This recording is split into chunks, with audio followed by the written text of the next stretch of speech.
everyone's needs is being attended to. So, kailangan i-divide mo sila sa maliit na group.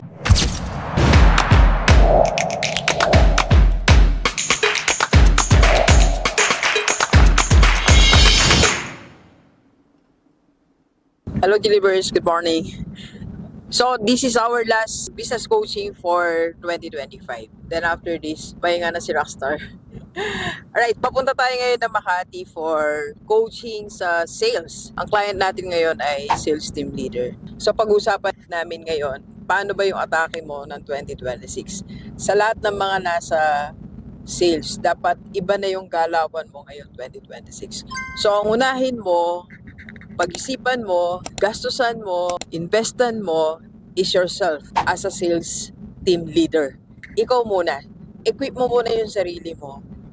Ayusin mo muna yung sarili mo. I-fix mo muna yung sarili mo emotionally, fix mo muna sarili mo financially, fix mo muna sarili mo sa tamang mindset. Pag okay ka na, na-set mo na yung isipan mo, yung galawan ng leader, so you move to your team members. Well, hindi ko sinasabing magpaka-perfect ka muna, pero at least alam mo the basic of becoming a sales team leader nasa iyo. So mamaya pag-usapan pa natin yan. Let's go, let's go. Kape po tayo, kape. Alright, yun. Tapos na tayo ng coaching natin, Delivers. From their IMD office, and balik ulit tayo sa one more meeting. Okay, so pinag-usapan namin kanina, yung client natin is business owner at the same time, madami siyang sales. So I think more than 10 sales.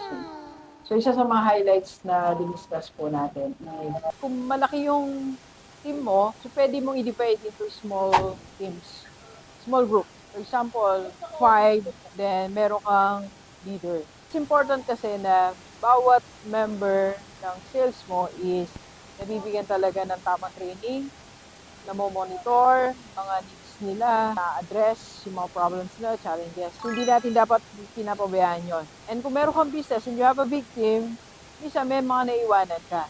So, to make sure everyone's needs is being attended to, so kailangan i-divide mo sila sa maliit na group, then meron kang team leader. Alright, so sa lahat ng gusto magpa-host kay Doc, kaya nyo lang ako sa personality ko, yung po ang personality or sa aking WhatsApp, 0939-525-4011. So, pwede po tayong mag-meet sa Makati or I can go to your place. Let's go.